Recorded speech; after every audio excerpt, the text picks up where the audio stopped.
तो hello friends, welcome to my new content. मैं रोशन पटेल, आपका स्वागत है इस कंटेंट में।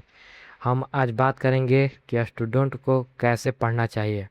दिन में पढ़ना चाहिए या रात में पढ़ना चाहिए, कहाँ पढ़ना चाहिए, इसी वीडियो में ये सब बात करेंगे। तो चलिए, तो हम इस वीडियो को 4 भागों में बांटेंगे। कब पढ़ना चाहिए, कहाँ पढ़ना चाहिए, कैसे पढ़ना चाहिए और क्या पढ़ना चाहिए। तो चलिए हम चालू करते हैं। पार्ट 1। आखिर कब पढ़ना चाहिए, बच्चों को कब पढ़ना चाहिए। मन में, स्टूडेंट के मन में बहुत सारे सवाल आते हैं। इसमें से एक सवाल है, बच्चों को कब पढ़ना चाहिए, दिन में पढ़ना चाहिए या रात में पढ़ना चाहिए। तो मैं इससे भी देखिए, 2 प्रकार के स्टूडेंट होते हैं। नंबर 1, शहरी स्टूडेंट और ग्रामीण स्टूडेंट। तो शहरी स्टूडेंट को रात में पढ़ना चाहिए, क्योंकि देखिए मैं बता रहा हूँ, क्योंकि शहर में दिन में बहुत शोरगुल होते हैं। इधर से गाड़ी, उधर से गाड़ी, इधर हॉर्न, उधर हॉर्न। लेकिन रात में साइलेंट रहता है। तो मैं कहूँगा कि आपको रात में पढ़ना चाहिए। आप 12 बजे तक, 2 बजे तक पढ़िए और सुबह 9 बजे, 10 बजे जागिए आराम से फ्रेश होकर। और देखिए दूसरा, ग्रामीण क्षेत्र वाले बच्चे, आप कभी भी पढ़ सकते हैं, दिन में, रात में, दोपहर में, शाम में, कभी भी। क्योंकि ग्राम में यानी गाँव में ज़्यादा शोरगुल नहीं रहता है। तो ठीक है, तो पार्ट 3, आखिर कहाँ पढ़ना चाहिए। नंबर 2 क्वेश्चन स्टूडेंट का, आखिर हमें कहाँ पढ़ना चाहिए। छत पर पढ़ना चाहिए, ज़मीन पर पढ़ना चाहिए या बेड पर पढ़ना चाहिए, आखिर कहाँ पढ़ना चाहिए। तो मैं बताऊंगा, अगर आपके घर में एसी या कूलर है किसी रूम में, तो आप वहाँ नहीं पढ़िए।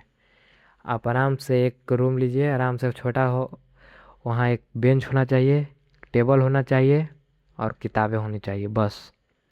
और वहाँ से आप पढ़ाई चालू कर सकते हैं। नंबर 3 है, आखिर हमें क्या पढ़ना चाहिए। क्या पढ़ना चाहिए हमें, आप किसी भी बोर्ड के हों, बिहार बोर्ड हो, हरियाणा बोर्ड हो, पंजाब बोर्ड हो, यूपी बोर्ड हो, आप किसी बोर्ड से हैं, सीबीएसई बोर्ड हो, तो आपको मैं बता रहा हूँ, जो सब्जेक्ट अगर आप वो पढ़ लेते हैं तो आपका 80% से ऊपर कोई नहीं रोक सकता है। मैं अपने एक्सपीरियंस से बता रहा हूँ। नंबर 1, मैथ मैं सभी का एक लगातार बता दे रहा हूँ। नंबर 1, त्रिकोणमिति। दूसरा, त्रिभुज। तीसरा, समांतर श्रेणी।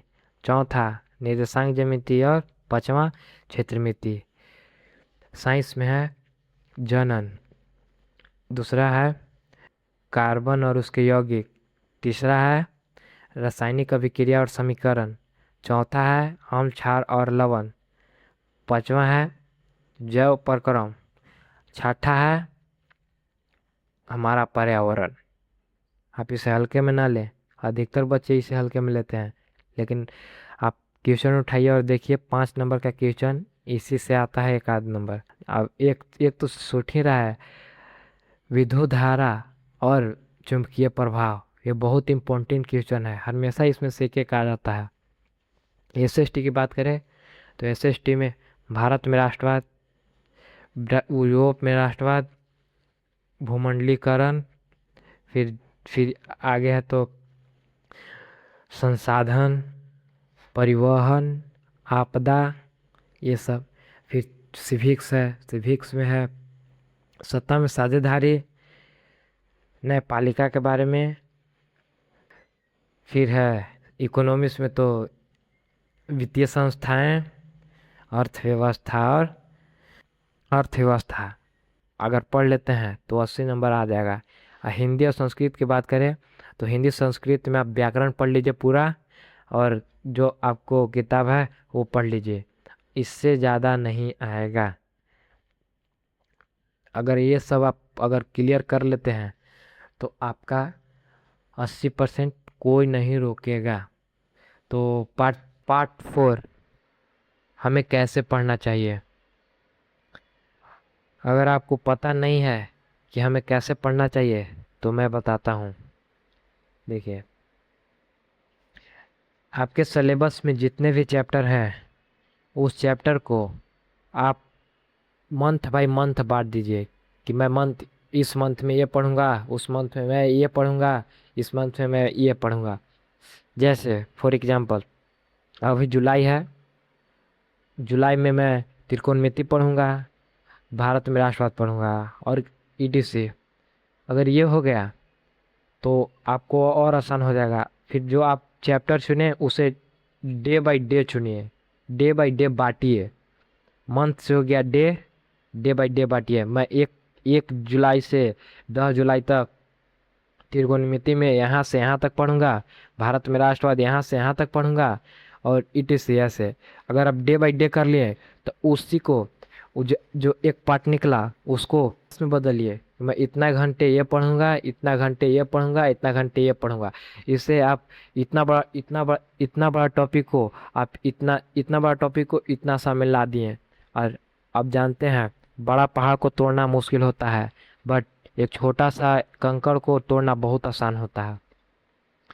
तो मैं ये सब बताने के बाद आपको पता चल गया होगा कि हमें कैसे पढ़ना चाहिए, कहाँ पढ़ना चाहिए, कब पढ़ना चाहिए और क्यों पढ़ना चाहिए। हाँ, एक तो छूट ही रहा था, पांचवा है क्यों पढ़ना चाहिए।